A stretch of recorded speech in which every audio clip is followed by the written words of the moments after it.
इसके माध्यम से जो पुलिस द्वारा कार्रवाई की हुई है इस संबंध में आप सबको अवगत कराना चाहूँगा। पिछले एक सप्ताह में मोतिहारी पुलिस ने अलग अलग क्षेत्रों में कार्रवाई की है और कुल 255 अपराधियों को गिरफ्तार किया है। मुख्य शीर्ष में 38 गिरफ्तारियां की गई हैं, जिनमें हत्या में 5, लूटकांड में 3, SC/ST कांडों में 2, रंगदारी में 1, आर्मसेट में 8 अभियुक्तों को गिरफ्तार किया गया है। इसके अतिरिक्त महिला संबंधित कांड अपराधों में 2 और दहेज हत्या में 5 गिरफ्तारियां शामिल हैं। पिछले सप्ताह महावीरी झंडा जुलूस के दौरान कुछ तनाव हो गया था। इस हिंसक झड़प में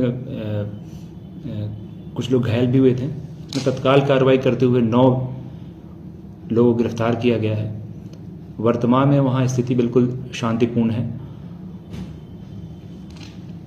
दरपा थाना अंतर्गत पिछले दिनों कुछ सांप्रदायिक पोस्ट के माध्यम से कुछ तनाव उत्पन्न करने का प्रयास किया गया था।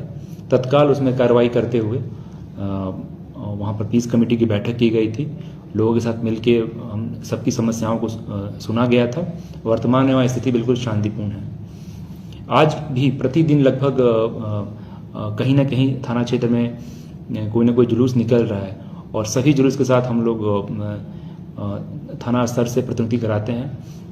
आप लोगों से अनुरोध रहेगा कि जिस प्रकार का भी जुलूस हो उसमें संयम बरतने की आवश्यकता है। निश्चित रूप से अगर हम लोग पब्लिक प्लेस में अगर जाते हैं तो एक मिनिमम हमारा एक व्यवहार रहना चाहिए, जिससे कि दूसरे व्यक्ति को दिक्कत ना हो। उदाहरण के तौर पे अगर हम जुलूस में अगर लाउड स्पीकर का इस्तेमाल करते हैं तो उसकी ध्वनि विस्तारक यंत्र के समय जो भी कानून है उसका अनुपालन करते हुए और मर्यादा के अंतर्गत रहते हुए हमारा व्यवहार रहना चाहिए। इसी प्रकार से अगर जुलूस के रास्ते में अगर कोई इमरजेंसी गाड़ी जा रही है, जैसे एम्बुलेंस, शव वाहन, अन्य प्रकार की जो आपातकालीन सेवा है, तो आपका प्रथम कर्तव्य है कि जुलूस के रास्ते को खाली करा के जो आपातकालीन वाहन को रास्ता दें। तो ये आपका दायित्व है और आप सभी से अनुरोध रहेगा कि ऐसी समय में यथासंभव मदद करें। एक अन्य प्रकरण अभी जो फिलहाल में आज ही आया है कि उसमें 3 नाबालिग लड़कों को गिरफ्तार किया गया, जिनके पास से एक देसी कट्टा मिला। ये रक्सौल अनुमंडल की बात है। तो इसमें आप सबसे अनुरोध रहेगा कि यथासंभव हम प्रयास करें कि जो हमारी जो युवा पीढ़ी है वो अपराध, नशा सेवन से दूर रहें। अब इसमें जिम्मेवारी एक तरह से सामूहिक जिम्मेवारी है। उदाहरण के तौर पे अगर कोई बालक अगर कम उम्र में मोबाइल फ़ोन का इस्तेमाल कर रहा है तो क्या यह जिम्मेवारी माता पिता की नहीं है कि उस पर थोड़ा ध्यान दें। अगर कोई व्यक्ति लगातार देर रात भी अपने दोस्त बंधुओं के साथ बाहर रह रहा है, फ़ोन पर बात कर रहा है, तो निश्चित रूप से माता पिता की जिम्मेवारी है। और इसी प्रकार आपके मित्र बंधुओं की जो जिम्मेदारी बनती है, तो उस जिम्मेवारी से आप बच नहीं सकते हैं कि अगर कोई व्यक्ति, आपका कोई मित्र बंधु है, अगर वो अचानक कुछ दिनों से परेशान है या उसकी संगति में कुछ बदलाव आया है, कुछ अलग वो व्यवहार कर रहा है, तो निश्चित रूप से आपको उचित माध्यम से उनके गार्जियन से या उनके शिक्षकों से ये चीज़ें लाने में ध्यान देना चाहिए। दूसरा जो एक प्रकरण है जो आपके सामने मैं रखना चाहता हूँ वो है विगत दिनों जो बड़ी घटनाएं हुई हैं सुसाइड की, आत्महत्या से संबंधित मामले हैं, उसमें आप सबका एक बहुत महत्वपूर्ण रोल है। सामान्यतः देखा गया है अलग अलग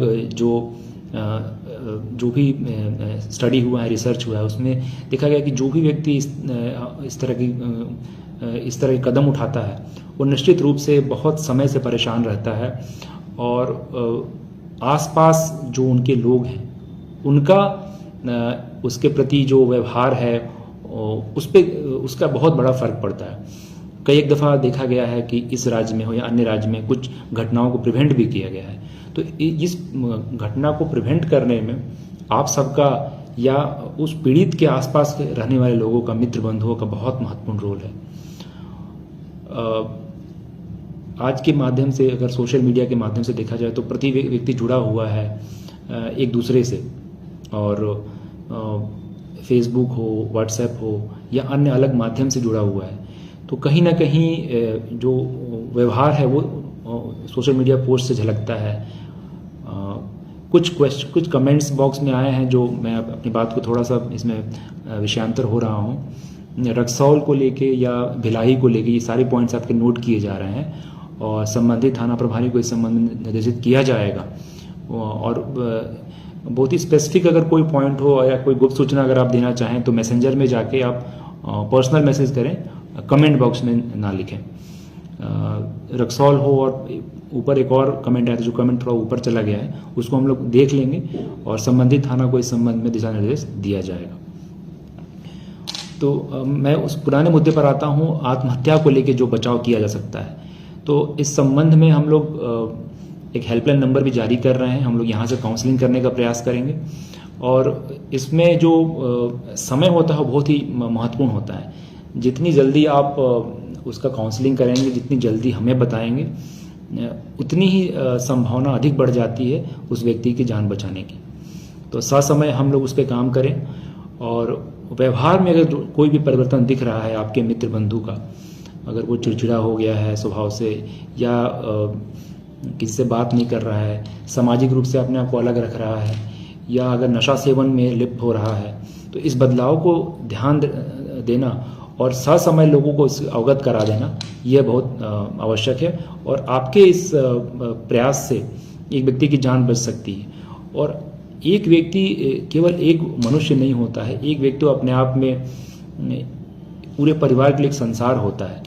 तो एक व्यक्ति की जान बचाकर हम लोग एक व्यक्ति के पूरे संसार को हम बचाते हैं। तो हमें पूरा प्रयास करना चाहिए कि हमें अभी अगेन मैं आपकी किसी कमेंट पे मैं अपनी टिप्पणी रखना चाहूँगा कि एटीएम फ्रॉड हो रहा है। आपकी पॉइंट नोट की जा रही है परमात्मा ठाकुर जी, और हम लोग इस पे कार्रवाई करेंगे।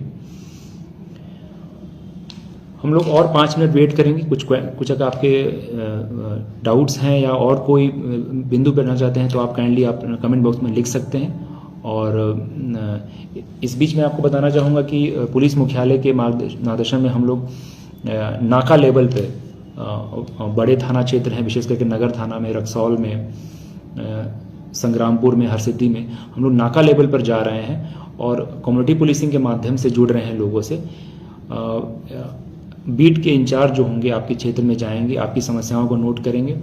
और ये प्रयास जो है पुलिस मुख्यालय जो निर्देश में हो रहा है, इसमें पब्लिक और पुलिस के बीच में थोड़ा सा जो गैप दिखता है उसको दूर किया जाएगा और हम लोग प्रयास करेंगे कि अंतिम व्यक्ति तक जुड़ पाएं और अंतिम व्यक्ति को हम मदद कर पहुंचाएं।